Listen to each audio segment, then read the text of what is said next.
The etymology of language, particularly in regards to English, reveals a dark underbelly of modern society, a twilight world of miscommunicated mind games and hidden meanings found in everyday words. For instance, if you describe yourself as a professional, then like it or not, your life belongs to an order, a cult, a sect. If you wanted to become a professional in the 12th century, you profess a vow of loyalty to the church. It was near enough a blood oath, using your own life as security should you welch on the deal.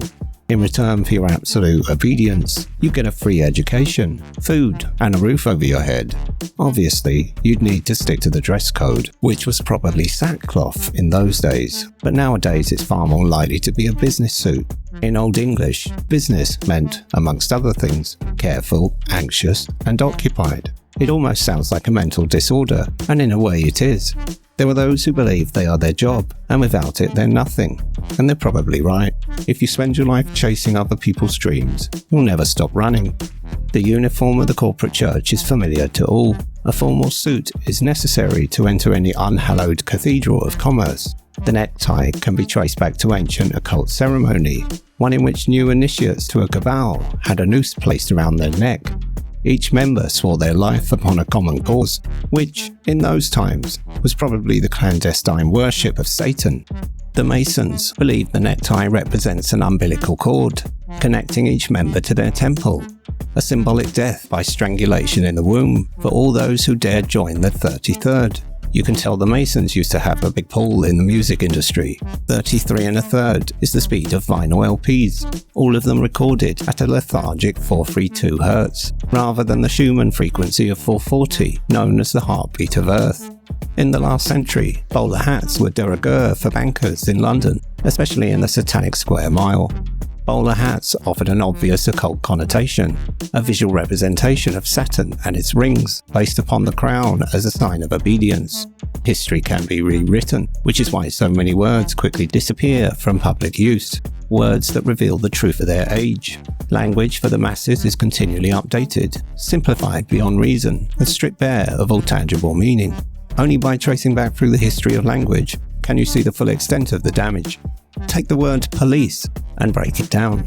Po is an old word for a chamber pot, in other words a toilet, and lice are parasitic insects. Religion is from the Roman word legion, which translates as binding. Religion means to rebind, to tie down, to harness. Law, in reverse, is a wall, keeping liberty at bay. Our world is named after dirt, the seas are perceptual, and land is what we had to do when the last flood finally receded.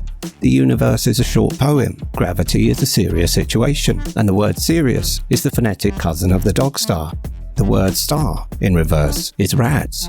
Evil is life. The reversed devil once lived, and God, at least phonetically speaking, is a backwards dog. Language is an insult, and with every word we speak, we utter our enemies' foul incantations. Millions of words reveal occult double meanings, and there are plenty of ways to hide them from the curiosity of the public. Blending languages, altering phonetic speech and affectation, even the way words are spelled, can camouflage their intent. Language is a vast and ancient spell, incanted by billions, ensuring that we express our master's will and not our own. Academia's primary purpose is to fend off curiosity and ensure that the commoners never truly understand the nature of reality. If any noteworthy academic is found guilty of divulging plain and unvarnished truth, they are shunned by their peers and professionally left out in the cold. The same applies to those in politics, law, and business. In fact, every modern-day order does the same thing, closing its ranks to protect itself against rogue elements and insurgents. Ever wonder why corporate logos look bizarre? It's because most of them refer to aspects of rich or occult symbolism. A majority are aligned with the Masons, incorporating the compass and the square, the cube, or the rising sun in their branding. Others draw inspiration from further back in time. Several Fortune 500s feature the triquetra in their logo. The triquetra is formed from 3 sixes and was once a sacred symbol of the Druids and Celts. The petrochemical industry prefers a mix of Masonic and pagan iconography. Anything with a shell both represents the rising sun and Branwen, the Celtic equivalent of Aphrodite or Venus. Apparently, a goddess born from the sea, much like fish, which can swim in a school. Schools teach fish to swim together and not stray from the shoal.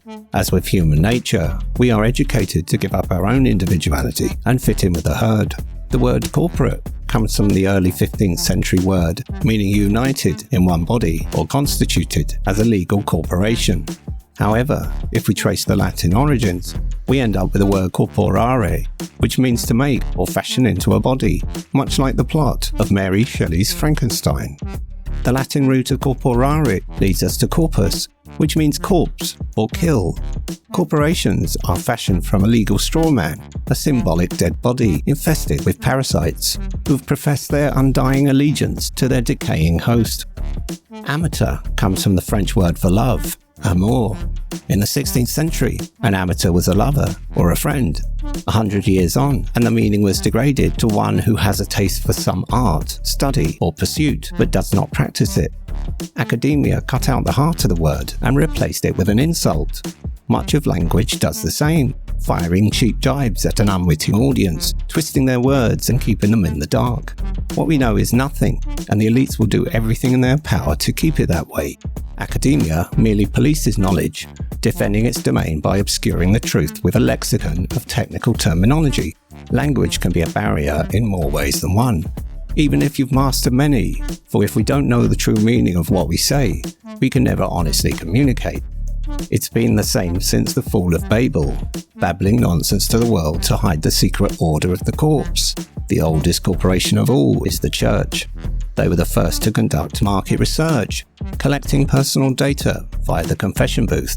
They charged an entrance fee for their establishments and even took food from the poor when the harvest came round.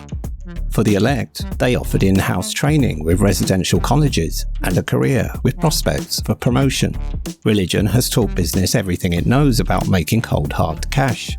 It seems that this world only makes time for the busy, the bees of the hive that make all the honey. For the order of business demands its disciples show absolute obedience to earn their promised place in the 21st century Elysium.